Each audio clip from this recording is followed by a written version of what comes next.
Not gonna hit me yet for a while, and I don't think it's really it. I feel like we got a few more games to play. Could it turn out any better for you? I mean, when you left Georgia, I'm pretty kind of incredible. Pretty lucky guy. When I got here, I transferred here for a chance to win a national championship, and during my redshirt year, you get to go to the Final Four and experience all that. And then, last year won it all. Couldn't write it up any better than that. So Louisville wasn't even on the radar until Coach Keats got the job. Is that fair to say? How did that all go down for you? Yeah, it was kind of a crazy, hectic process there for a couple weeks.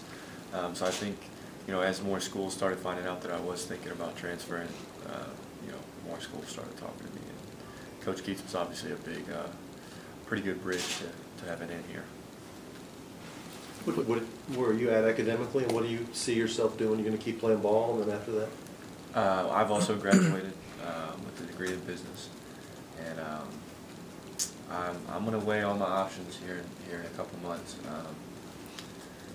I'm just not really sure. Business is, I have a couple opportunities that I'm thinking about pursuing, but also, I wouldn't mind a vacation overseas or to go play somewhere and try to make an NBA team, something like that. Have you given a lot of thought to that, pro ball, at all? Yeah, that's all I think about. How would you describe your relationship, how it developed with Coach Pitino? You kind of know about the relationship between him and Russ and maybe some of the other guys, but how would you describe yours? I think, we had a couple conversations when I was being recruited, and it was pretty much, I'm towards later stage of my career, and I don't really have time to take chances on guys. I want you to come in and play.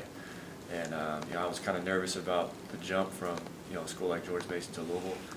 And just him having my back from day one. And even when I wasn't playing as well as everybody had hoped, I wasn't shooting the ball well, he kind of always had my back and was always in my corner, trying to help me out of things and keep me in a positive light even when, a lot of people were down on me. So Coach P's relationship and I, it's great. He's been like a father figure for me, and he's taught me a lot. Learned a lot of lessons on and off the court. Russ developed kind of a thick skin. Did you learn that right away? Oh yeah. What was that like for you? Coming from playing at Mason. That kind of. Well, it was kind of tough actually because during my redshirt year, I practiced every day, and I was playing really well.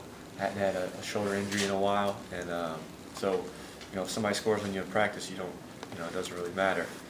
So I didn't really get yelled at quite as much as everybody else, and you score a lot of points in practice. It sounds good, but it doesn't really get you anywhere.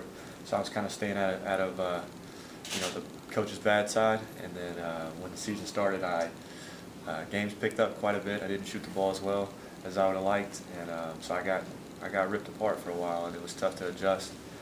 But just when you get used to coach's style and you know the things that you need to take in and some of the things that you need to kind of let slide,